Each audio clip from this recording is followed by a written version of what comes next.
du match entre la République démocratique du Congo et la Tanzanie, mesdames et messieurs, cet après-midi au stade Benjamin Kappa à Dar es Salaam. Les Léopards de la République démocratique du Congo seront récis par les Taifa Stars de la Tanzanie. Match comptant pour la 4e journée des éliminatoires Coupe d'Afrique des Nations Maroc 2025. Les Léopards de la République démocratique du Congo comptent aborder cette rencontre avec beaucoup de sérieux possible. Et l'objectif justement est d'obtenir la qualification à l'issue de cette rencontre. Les sélectionneurs Sébastien Desabre est revenu sur la motivation de son groupe, prenant en considération aussi l'adversaire d'en face. Les Tanzaniens veulent aussi se relancer pour garder la 2e place du groupe, actuellement menacé par les Sili nationales de la Guinée-Conakry qui compte aujourd'hui 3 points et en cas de victoire face aux Walias de l'Éthiopie, les Guinéens, mesdames et messieurs, risquent justement de prendre la 2e place du groupe. C'est dans ce sens, mesdames et messieurs, que le match d'aujourd'hui, République démocratique du Congo qui sera réussi par la Tanzanie, c'est un match en tout cas où nous avons beaucoup, il y a trop de possibilités.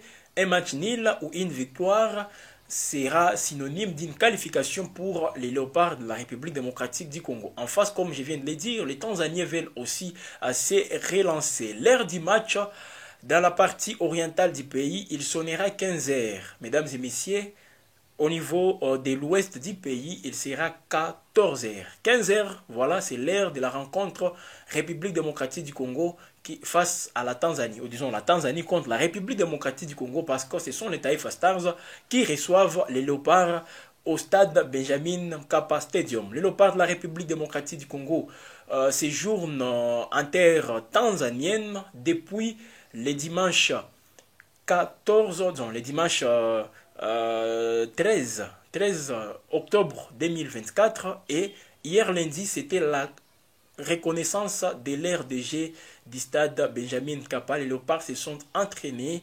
dans un après-midi aussi agréable. Ils étaient là très confiants et très déterminés pour rentrer au pays avec un résultat positif. Quand je dis un résultat positif, c'est déjà la qualification. C'est possible, mesdames et messieurs, avec le groupe et l'entraîneur ou le sélectionneur Sébastien Desabre à sa possession. On tient tout de même à vous rappeler qu'au niveau des gardiens des buts, un gardien a déclaré forfait pour cette rencontre. Il a connu une blessure, justement c'était lors des séances d'entraînement à Kinshasa avant que le groupe ne se déplace pour Dar es Salaam. C'est le gardien Timothy Fayulu, considéré comme le 3e gardien, bien que le sélectionneur Sébastien Desabre n'est pas d'accord avec ces classements, dire premier, 2e, 3e. Lui, il pense que c'est un club qu'on peut établir un classement pareil, mais dans une équipe nationale, on tient compte des performance de tout et chacun. Si un gardien est performant que les 2 autres, il sera titulaire. Mais Timothy Fayulu, bon, on le considère comme le 3e parce que si Dimitri Berthaud n'est pas en forme, on suppose que Lionel Passy peut faire aussi grand chose. Voilà, mesdames et messieurs, Timothy Fayulu a été remplacé par un gardien de l'AS Maniema Union. C'est le seul joueur évoluant en République démocratique du Congo qui est venu compléter la liste, bien sûr, des joueurs des Léopards, la liste des Léopards, voilà, pour achever ou disons terminer avec cette trêve internationale, parce que les Léopards, comme je le disais, pour cette trêve, c'est des rencontres disputées. D'abord, toujours contre la Tanzanie, et vous le savez, mesdames et messieurs, au match aller, les Léopards de la République démocratique du Congo se sont imposés par un score étriqué d'1-0. Alors, pour les matchs retour, l'envie est c'est les résultats d'abord, parce que les Tanzaniens sont en train de nous critiquer comme quoi la République démocratique du Congo n'a pas un jeu aussi qui rassure. Alors, ils veulent aussi profiter de cette petite faiblesse. Je préfère le dire ainsi parce qu'elle est petite. Pourquoi? Parce que la République démocratique du Congo arrive aussi à atteindre ses objectifs. On gagne des matchs, bien que c'est avec un jeu qui n'est pas qui ne rassure pas trop, mais on gagne des matchs. Et c'est ça d'abord le premier objectif. Voilà pourquoi nous disons petite faiblesse. Et c'est toutes ces faiblesses, les sélectionneurs Sébastien Desabre dans la conférence de presse, il est revenu sur cette question en disant, bon oui, nous sommes en train de travailler pour produire un beau jeu. Alors les Tanzaniens nous critiquent par rapport à critiquent la République démocratique du Congo par rapport à son jet, et ils sont justement en train de vouloir donc réaliser les joueurs de Léopard parce qu'il y a toute une mobilisation.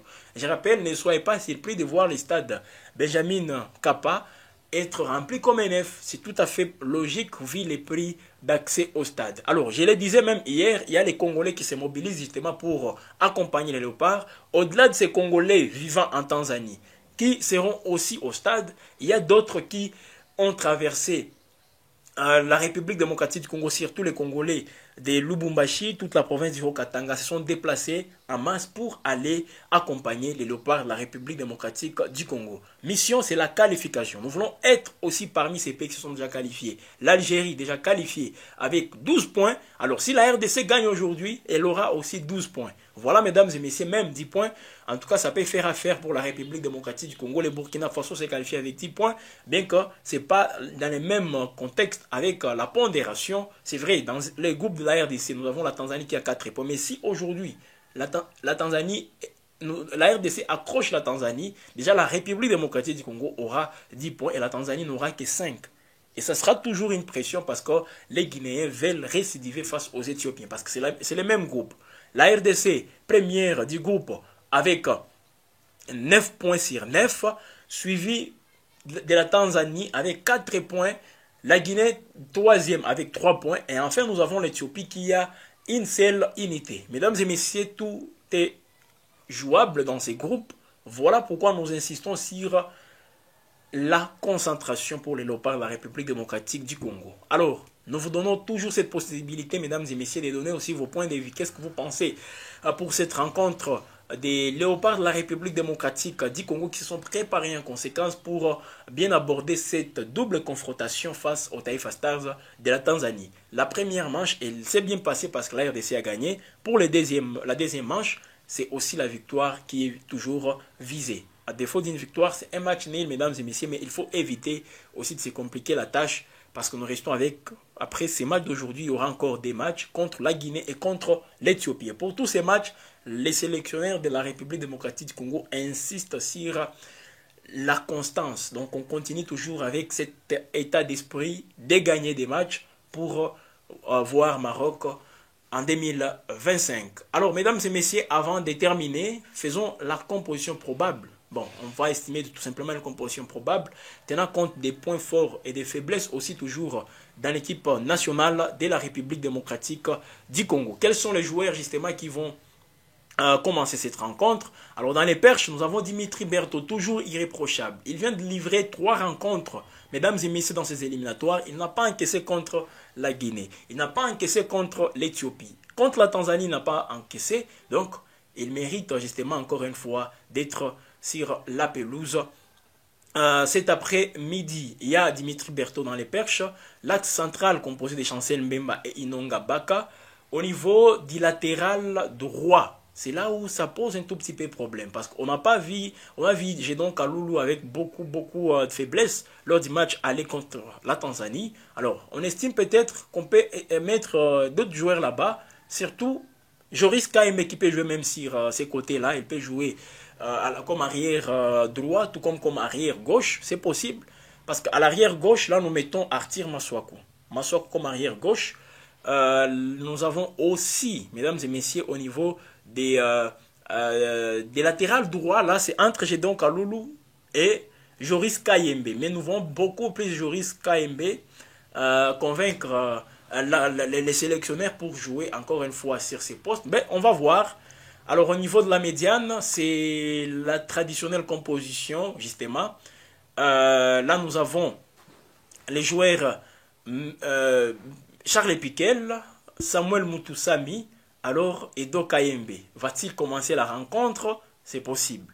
C'est possible parce qu'il faut aussi miser sur un système de jeu face aux Tanzaniens. Si ça dépendait que de moi, en tout cas un 4-4-D est profitable. Parce que nos ailiers aujourd'hui ne sont pas aussi très percutants. Quand nous voyons Théo Bongonda avec ce qu'il a produit comme prestation lors du match contre la Tanzanie, ça n'a pas été aussi convaincant. Quand nous voyons aussi les joueurs Meshak Elia, ça n'a pas été aussi convaincant, tout comme Silas Kantompa, lui qui est entré en cours de jeu.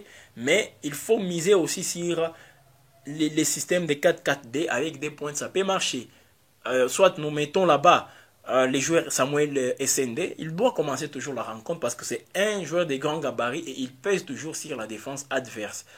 Fiston Maele ou Simon Banza, mais surtout Fiston Maele, les voyant avec SND, peut-être ça peut aussi faire quelque chose. Des pointes, c'est pas aussi mauvais, mesdames et messieurs, pour que les léopards de la République démocratique du Congo arrivent aussi à faire un très bon résultat. Voilà donc, les ailes, nous les coupons un tout petit peu, mais si on peut aussi entrevoir le système de 4-4-10, c'est toujours des propositions, mesdames et messieurs, 4-3-3, là, on reprend encore une fois les ailes. Et Silas Canton, pas qu'il commence les matchs avec le joueur Théo Bongonda et Samuel Sende. Là, c'est pour les 4-3-3. Au niveau de la médiane, parce que Gaël Kakuta, nous le voulons aussi pour servir un tout petit peu l'attaque, parce qu'on a vu quelques maladresses en termes de connexion entre la ligne médiane et l'attaque. Il y avait beaucoup de problèmes et nous espérons que les choses peuvent aller comme nous les souhaitons. Mesdames et messieurs, nous attendons toujours toutes vos, vos commentaires. Ils sont toujours les bienvenus. Et ce sont donc des pronostics. Quel score pour les matchs Tanzanie-République démocratique du Congo de cet après-midi? En tout cas, nous avons besoin de vos pronostics, vos pensées. Que pensez-vous justement de cette rencontre? Vos pronostics qui vont marquer pour la République démocratique du Congo, Guy Afrique Télévision, nous attendons toujours avec impatience. Commentez, partagez, n'hésitez pas aussi de liker cette production de Guy Afrique Télévision, mesdames et messieurs. Les sports nous intéressent aussi et nous espérons que les léopards de la République démocratique du Congo vont faire aussi une très bonne rencontre cet après-midi. Allez-y les léopards, bonne chance aux 11 de la République démocratique du Congo.